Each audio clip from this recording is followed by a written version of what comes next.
Hello বন্ধুরা, welcome back to my channel. আমার চ্যানেলে তোমাদের অনেক স্বাগত, অনেক ভালোবাসা জানিয়ে আজকে একটা নতুন ছোট্ট ব্লগ শুরু করলাম। তো ব্লগটা বেশি বড় হবে না, আর বড় করতে পারবোও না, আমার শরীরটা সেরকম নয় যে আমি ব্লগটা বড় করবো। তো দেখো পিতি বসে বসে বদমাইশি হচ্ছে, পিতি এটা মুখে দেয় না। তো তোমরা তো দেখলেই পিতি আমার মাথা আঁচড়ে দিচ্ছিল। আমার শরীরটা একদমই ভালো নয়, মাথাও আঁচড়াতে পারি না। মানে যেভাবে শ্যাম্পু করেছি সেই চুলই পড়ে রয়েছে ভিজা, সামনেটা খালি আঁচড়িছে আর পুরোটাই বাঁধা আছে। তো আমার চোখটা তোমরা দেখতেই পাচ্ছ যে কেন কদিন ধরে আমি কোনো ভিডিও ছাড়তে পারছি না একদমই। ঘরদোরেরও অবস্থা খুবই খারাপ। এই দেখো এইখানে জামা প্যান্ট জড়ো হয়ে আছে, ওই কোণে প্যাকেটে জামা প্যান্ট পরে আছে। বিছনার এই অবস্থা, সবে চাদরটাই চেঞ্জ করলাম, বিছনাটা একটু মানুষের মতো করলাম। রান্নাটা করে এসে বাকি এইসব কিছু গুছাতে পারিনি। 1 সপ্তাহ ধরে আমার শরীরটা খুবই খারাপ, চোখে ইনফেকশন হয়েছে আর ডাক্তার বলছে ঠান্ডাও লেগেছে। তো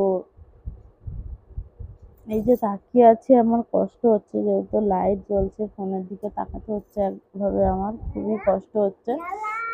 তবু ভাবলাম না তোমাদের সাথে এটা শেয়ার করা অবশ্যই দরকার, যে আমার চোখে এরকম সমস্যা হচ্ছে, ওই জন্য আমি কোনো ভিডিও দিতে পারছি না এই মুহূর্তে। তো আমি আমার শরীরটাও শারীরিক দিক দিয়ে খুবই খারাপ। রক্ত রিপোর্ট হয়েছে পরশুদিন, কালকে রিপোর্টটা এসছে। তো ওই রিপোর্টটা আর পেটের যে ছবি তোলা হয়েছিল তোমাদের বলেছিলাম, ওগুলো নিয়ে কালকে ডাক্তার দেখাতে যাওয়ার কথা আছে। তো যাবো যখন অবশ্যই তোমাদের সাথে শেয়ার করব।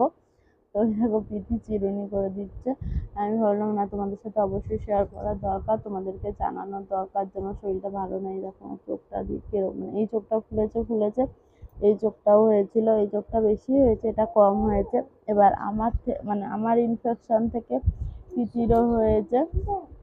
প্রীতিরও দেখছি সকাল দিয়ে, কালকে সকাল দিয়ে দেখছি এই চোখটা ফুলেছে হালকা, আর চোখ দিয়ে খালি ওর কম ফুলেছে কিন্তু পেছুটি কাটছে, আর আমার বেশি ফুলেছে কিন্তু জল কাটছে। এইটা বেশি হয়েছে, এটা একটু কম হয়েছে।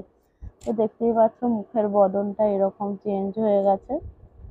তো ওই জন্য কোনো ভিডিও দিচ্ছি না, আর আমার তাকাতেও একদম ইচ্ছা হচ্ছে না ক্যামেরার দিকে, এতই শরীরটা খারাপ লাগছে আমার, ভালো লাগছে না কিছু। আর হ্যাঁ, আর একটা জিনিস সবাই জানিও, কে কে শ্রাবণ মাসে কাচের চুড়ি পরেছে? আমি পরেছি।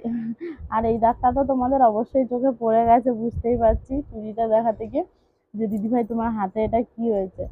তো এটাও আমার জন্যই হয়েছে। রান্না করছিলাম আর মাটির উনুন তোমরা তো দেখেইছো ভিডিওতে, মধ্যিখানে রেখে দিয়েছি খুন্তি, খুন্তি খুঁজে পাচ্ছি না, খুন্তি কোথায় গেল। সারাদিনে মধ্যিখানে খুন্তি বার করতে গিয়ে হাতের মধ্যে পড়ে গেছে, দিয়ে ছ্যাঁকা লেগে গেছে ওরকম, এই যে দাগ হয়ে গেছে এখানটা। আর শ্রাবণ মাসে কে কে কাচের চুড়ি পরেছে অবশ্যই আমার কমেন্ট করে জানিও। তো আমার শরীরটা ভালো না, তোমরা বুঝতেই পারছো, চোখটার জন্য আমার তাকাতে খুবই কষ্ট হচ্ছে। তো আজকে ভিডিওটা এখানেই এন্ড করলাম। কার কার ভালো লাগলো অবশ্যই লাইক কমেন্ট শেয়ার করে আমাকে জানিও।